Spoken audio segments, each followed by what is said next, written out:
The improvement events I've been involved with over the last few years have all had quite an impact when you can see the benefits, but I think probably PIPA, the Purposeful Inpatient Admission event that took place in Middlesbrough a number of years ago, has been the one that's had the most impact for me in terms of seeing the benefits for patients and for staff.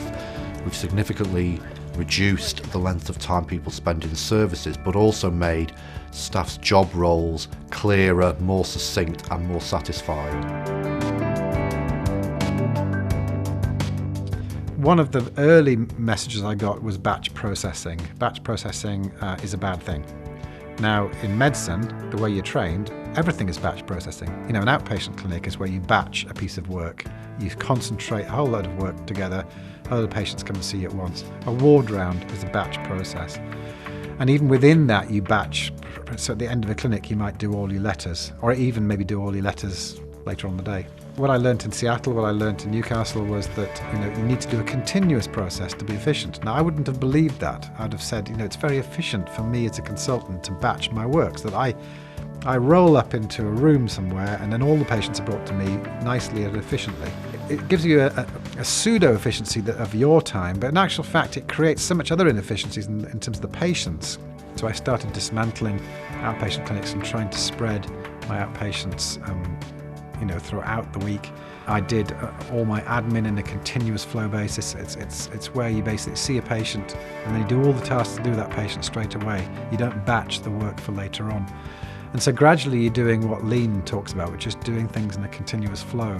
We started clearing our environment and reordering our rooms and making it much easier for patient flow and for us to see patients. My entire team were astonished that we hadn't done this before. It's actually just common sense. It's actually thinking, who's the most important person? Well, it's the patient.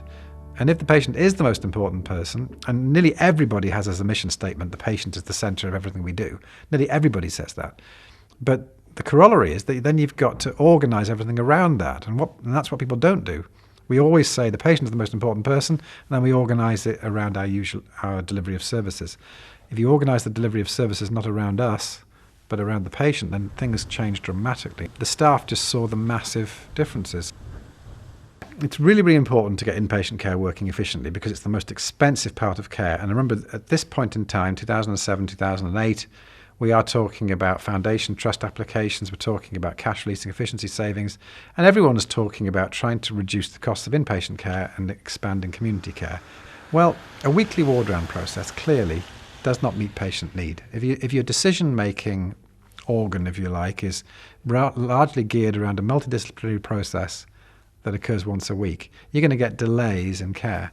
So what we did was we thought we need to redesign the whole of inpatient care. How can we do that quickly? We'll do an RPIW, a Rapid Process Improvement Workshop, 5-day affair where you pull a whole team of people off inpatient care and give them 5 days to redesign the process.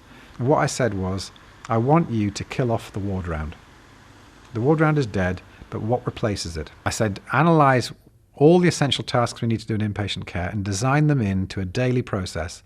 And I don't want any batch processing. I want it to be continuous flow. So that was instruction number 1. Instruction number 2 was, I want you to design a visual control process that will run it. And I want you to design standard work that will fit into the visual controls. And the idea of the standard work is that we'd looked at the way we'd been running our inpatients, and frankly, every consultant team did things slightly differently.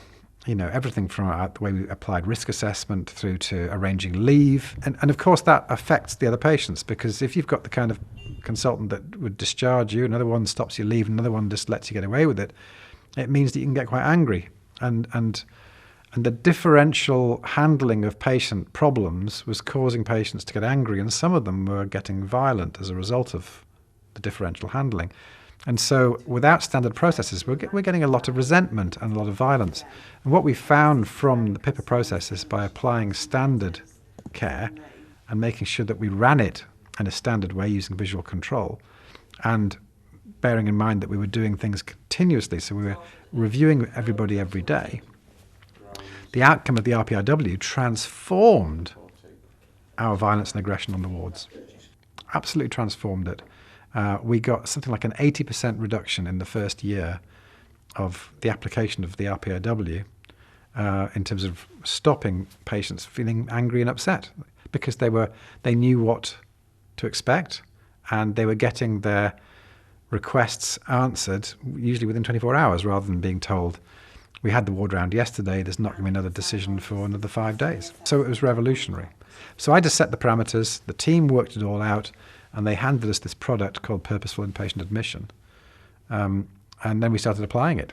What was fantastic was we weren't anticipating this, but sickness and absence rates fell by 50% as well. But not only that, the people who were at work were high energy. I mean, the nursing staff repetitively kept on saying to us, we look forward to coming to work. We had a nurse that came from Manchester. And we'd been running Pippa for about 3 or 4 years by this point in time. And she came from Manchester, where she'd worked in inpatients. And then she said, after she'd been with us for a week, she came up to me and said, I absolutely love it here. And I said, okay, tell me what is different, because, you're not fully aware. And she said, in Manchester, you would go into work and you wouldn't know day by day what was going to happen, and there would be no consistency, and the patients were often, and she described them being frustrated and angry, and she said sometimes you felt afraid to go to work. She said, here it's calm, it's predictable, it's controlled, the patients know what's happening, there's a consistency, and you don't have that anger and aggression and variability that you used to have. And so as nurses, she said, we can plan, and we have predictable days, and we can plan our interventions. The other outcome was we used to have these ward rounds that would go on for indeterminate lengths of time, and the nurses had no time to actually spend time with the patients. And now one of the things we talked about was just spending more money and employing more nursing staff so that we had enough to run the ward rounds, and then we had extra ones to see the patients. What we actually did was we guaranteed the nurses that all our decision-making and face-to-face time as doctors would be done in the mornings, and that we'd work in a standard way, and then the nurses would have all afternoons free. So we ended up not having to spend any extra money on nursing time, and we just freed it up by changing the process. But after we'd been doing Pippa for a while, what the patients said again and again and again was they didn't have to get anxious about asking for leave. That's probably the biggest anxiety, because they knew that their doctor was going to be on the ward every day, and they knew when the doctor was going to be on the ward every day, because basically we do the Pippa meeting very first thing, sharp at 9 o'clock. So between 9 and 10, the patients know that their care is being discussed. Any requests they have can be fed into that daily meeting, and if they want to see the doctor, they can just ask. And the number of patients that have said how calming that feels, that they don't have to fight to see their consultant. Because this is consultant care we're talking about, not junior doctor care. We're talking about the consultants being on. But another thing that happened was that we had people who weren't appealing against their sections or weren't needing to be sectioned, because we were getting people out of hospital quicker. So the length of stay fell, and the bed occupancy fell, because we were getting people out of hospital faster, because we were making decisions on a daily basis. So you build up this narrative, so you do things much faster. It speeds things up. It takes a lot of the waste out of the care. We were running at about 108 to 112% bed occupancy when we started at Pippa. By the end of the first year, we were down to 80% bed occupancy, which actually meant we closed beds. And in the second year, we were actually still running at 80%, but on a smaller bed population. So the patients were getting better quicker, they're getting out of hospital quicker. We ended up closing over 80 acute beds over 2 years through not needing them. It was just one of those situations where nobody seemed to be a loser. Everyone was winning. And the patients themselves sometimes say to you, well, I'm halfway better now. I'd like to be at home with my wife and family. I can be supported by the home treatment team, and I'd then go and see my community consultant. And the idea of going with what the patient wants and not keeping them in hospital the entire time, Pippa is very flexible and would focus on that. But I've had staff, both medical and non-medical, say to me, I know that Pippa is all about just getting people out of hospital as fast as possible, regardless of whether the patient's well. And I go, no, Pippa is about keeping the patient in hospital for as long as hospital provides the most benefit. As soon as you could do the same thing in the community, then you should be doing it in the community. And you don't need to be in hospital for your entire illness and recovery. Hospital can be part of it, and then the journey continues. when you're out in the community. And that sense of a continuous journey and narrative, Pippa is part of that, Lean is part of that. The old way of working wasn't. The old way of working was you're in the community, you're in hospital, and there's a big divide between the two. We now do, active and assertive in-reach, and we've pulled down all the barriers. But that can cause conflict, and the early days were smooth sailing, fantastic, but when you start wanting to widespread application and you're talking about widespread change, you start realizing actually there are pockets of resistance. In a military analogy, D-Day's been successful, there's still some pockets of resistance, but the change has been implemented, and the evidence is that across the board, wherever we've applied Pippa, we have seen reduction in violence and aggression, and we've seen reduction in length of stay. My reaction to it was fantastic in two respects.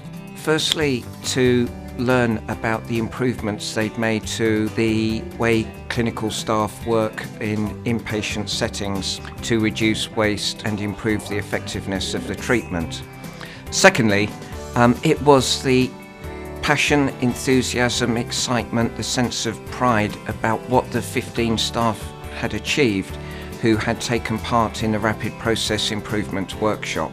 And what I thought was, this is a methodology that is not only great at implementing improvements in quality, but also a way of engaging staff. And it really was evidence of the principle that the staff know best, and it's the job of managers to make available improvement methods so that staff can make the changes they know they need to make, and now they're given the opportunity to make those changes.